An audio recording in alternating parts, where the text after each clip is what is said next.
অন্য ধরনের কিছু করি।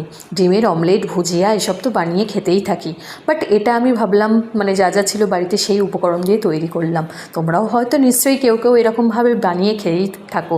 তো আমি 3টে ডিম নিয়ে নিয়েছি, আর এখানে হচ্ছে লঙ্কা কুচি, লঙ্কা, ক্যাপসিকাম, পেঁয়াজ, টমেটো আর একটু গার্লিক নিয়ে নিয়েছি। আর সব কিছুই হচ্ছে প্রথমে এই 3টে ডিম নিয়ে ফেটিয়ে আমি প্রথমে একটু রিফাইন্ড অয়েল দিয়েছি, এটা বাটারেও করা যায়। তো রিফাইন্ড অয়েল দেওয়ার পরে আমি এই ডিমটাকে ভালো করে একটু ভুজিয়া টাইপের একটু নাড়াচাড়া করে নেব। তো এর মধ্যে আমি একটুখানি অল্প জাস্ট নুন দিয়ে নিলাম। নুন দিয়ে একটুখানি হালকা হয়ে গেছে আমার ভুজিয়াটা। আর এর মধ্যে আমি এরপরে একটু ব্ল্যাক পেপার দিয়ে দিয়েছিলাম।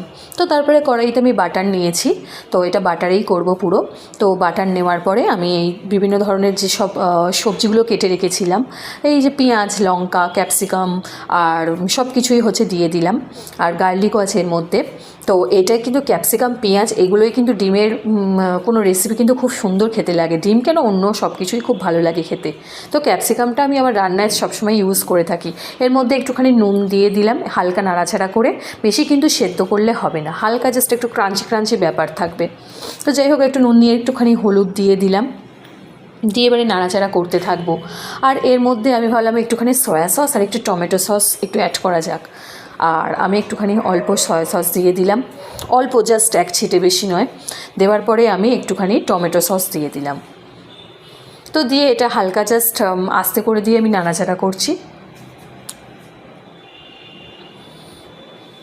তোমরা তোমাদের পরিমাণ মতো দেবে, আমি আমার মতো পরিমাণ মতো দিয়ে ইচ্ছা মতো সব কিছুই অ্যাড করে বেশ দেখি টেস্টটা কীরকম আসে।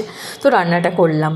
আচ্ছা, এর মধ্যে আমি হচ্ছে জিরা পাউডার, ধনিয়া পাউডার সব কিছুই দিয়েছি, একটুখানি কিন্তু গুঁড়ো লঙ্কাও ছড়িয়ে দিয়েছি। মানে আমরা মোটামুটি হচ্ছে যেগুলো হচ্ছে রেড চিলি পাউডার ওটা ইউজ করি। দিয়ে হালকা জল দিয়ে একটুখানি জাস্ট হতে দিলাম, একটু নাড়াচাড়া করে, যেটা ডিমের হচ্ছে ভুজিয়াটা তুলে রেখেছিলাম ওটা দিয়ে দিলাম। দিয়ে ব্যাস রেডি। খুবই ইজি একটা প্রসেস, আর খুবই তাড়াতাড়ি হয়ে যায়। ব্যাস এটা হচ্ছে 2-3 মিনিট নাড়াচাড়া করলেই রান্নাটা রেডি হবে। হ্যাঁ, এটার উপর অবশ্যই এই রান্নাটা হয়ে গেলে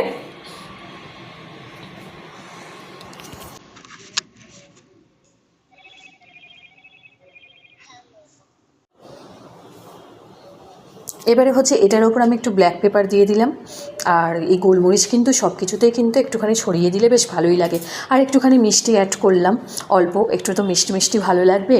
আর এর মধ্যে আমি ধনিয়া পাউডার, তারপরে জিরা পাউডার, তারপরে লাস্টে আমি একটু গরম মশলাও অ্যাড করেছি, আর ধনে পাতা অ্যাড করেছি। তো ধনে পাতাটা লাস্টে ছড়িয়ে দিলাম, আর আমি একটুখানি চিজ গ্রেট করে দিয়েছি। ব্যাস রেডি হয়ে গেল আমার একটা, এটাকে কি বলতে পারবো, ক্যাপসিকাম গার্লিক, তারপর